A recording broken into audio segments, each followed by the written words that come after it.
Greetings, brethren, Hausburger Donkey here, and I have some... Let me just... There we go. I have some of these Epic Battle Warlord ACW figures from the Wargames Illustrated cover. And I already watched Leon T66's videos, and he has actually mentioned an issue that I had with it as well. And that is that, to me, 5 of these bases is ridiculous. The whole point for me in going downscale is to have it use up less space on the table. Sure, having more figures is also great, but there's no point for me to have, you know, because 5 of these bases have a 30 centimeter wide frontage. That's crazy. I wouldn't even do that big a unit in 28 millimeters. So why would I do a unit that big in, well, what is just under 15 millimeters? So I'm definitely going to go with 3 as well. That was one of my main concerns with it. But the great thing about that is, and I haven't quite managed to do that yet, but yeah, I'll have to do that for another video. Because the box, the starter box, the 90-pound starter box, comes with 12 of those sprues. And one sprue has 5 bases of infantry, a cannon, and a commander. And because you get 12, that means you get 60 bases in total. And that also divides by 3. So when you get that box, you can just, if you can convert some of these into command bases, you can have 20 battalions instead of 12 very easily. And that is exactly what I'm going to do, because I think that is a lot more reasonable. This is these bases are 60 millimeters wide, 60 mil by 20 mil. And I think an 18 centimeter frontage is more than enough. And this is still going to be 60 figures to a unit. For me, that is plenty. I think, let me actually pull out some more, put them in the rear.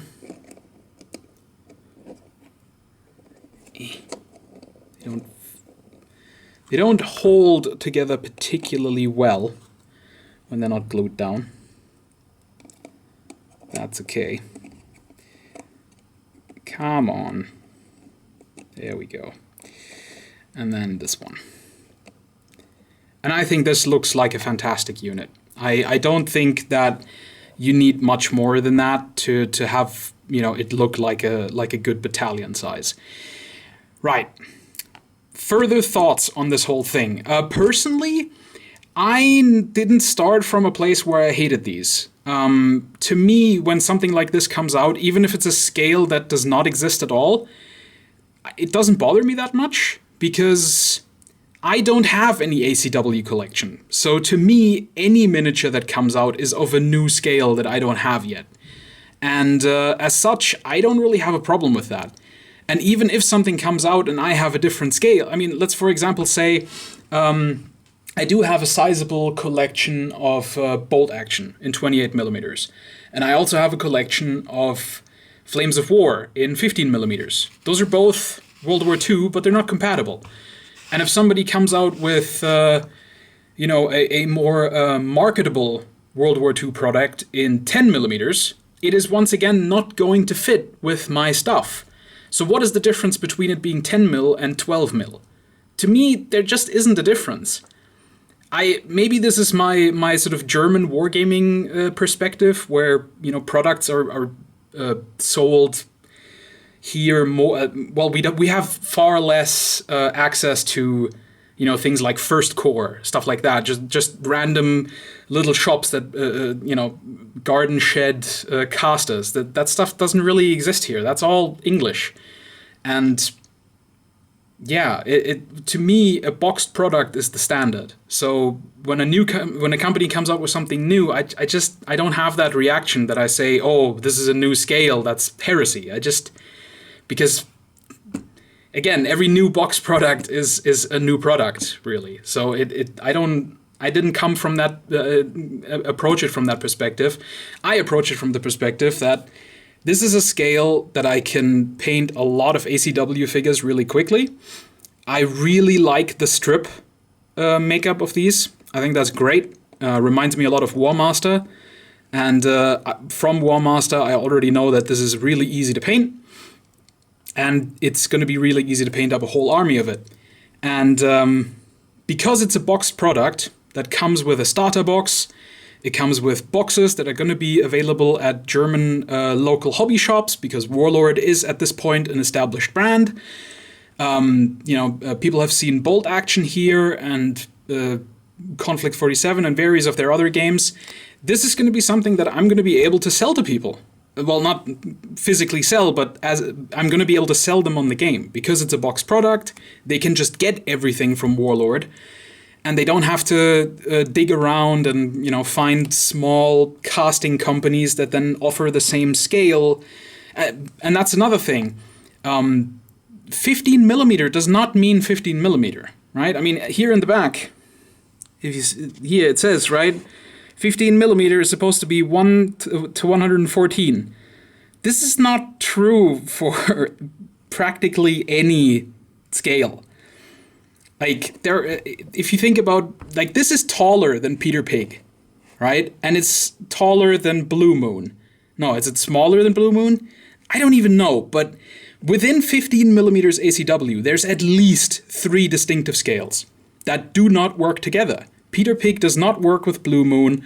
It might work with Old Glory, but it certainly doesn't work with the newer ones, because they've all gone larger as well. If you think about the Forged in Battle Ancients and Dark Ages range, that's not really 15 millimeter anymore either. That's more like 18 millimeters. So again, from various aspects, I really don't understand the loads of criticism that Warlord is getting for this range, because I don't know, everybody's kind of doing it. So I don't know.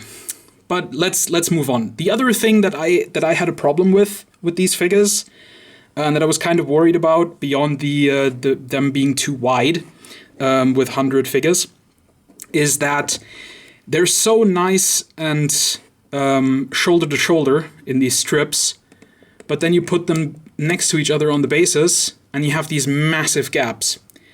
And sure, you can be like, oh yeah, that's different companies, but it kind of bothers me. I kind of don't like it. So I've played around with it a little bit. And what I'm going to do is, and I'm going to take this rear one off, I'm going to cut these knobs off that they come with. Let's see, can I get it to focus? There we go. I'm going to cut these knobs off. And then depending on whether they go on the left or the right, I'm going to cut these bases down to the foot, like I have done on this one. As you can see here. Come on, focus. Good boy. I've cut down the base that they stand on right up to the foot, and I'm going to fit them right to the edge of the base, like so. So there will not be an overlap or anything like that. They will be right up to the edge. And that's still not entirely shoulder to shoulder, but I like this a lot more than I like this. This bothers me on a personal sort of level. This I can live with. And it means that on the side there's going to be a bit more space on the outside of the units, which I'm fine with. As you see the comparison, it's not really that much that the unit moves to the side, but it's just enough to, for me, make this work. And yeah, the only other problem, of course, is then once you put the two bases behind in march order, they're sort of going to be a bit wobbly and wonky. But I don't know, that doesn't bother me nearly as much as having this giant gap in between the unit. And yeah, so let's see, I'm going to just quickly do that right now because it's actually super easy. Just take off the knobs. Come on, there we go. And then cut off the little base right up to the foot. Clean that up. There we go. And I can put that behind, right up to the edge, and that's how I'm going to glue it on. And then with one in the middle, come on, slot in, there we go. I think that's a lot more reasonable, and it looks a lot more like a cohesive unit than with that giant gap in between here, which I'm just not a fan of. It does obviously also mean that I will have specific unit setups. So, you know, once this unit is painted, this is how it goes together, right? So I can't have this base on that side because it may have a massive gap. And inter-unit dependency, they only go together one way, but I just don't think that's that big of a deal. Yeah, that's how I'm going to do that. I did see in Leon's video, he cut out the commander and replaced him in his unit with the mounted commander. I do like that. I'm going to have to try that on a unit as well, but I think I'll wait till I have the actual army, the actual starter box to do that, because with this I actually want to build, because I'm only using 3 bases for a unit, I have 2 bases left over, and you know, with the other, with the starter box stuff, that works out to, you know, 20 units exactly, so I'm still going to have 2 bases left over, so I'm going to cut this up and make a little vignette command base out of these. Yeah, and I'm also gonna use the cannon. Leon also said that he wasn't super fond of the fact that the cannon really only goes together one way, and they all kind of look the same. And I get that. Does it bother me that? I don't think it bothers me enough to you know, start chopping them.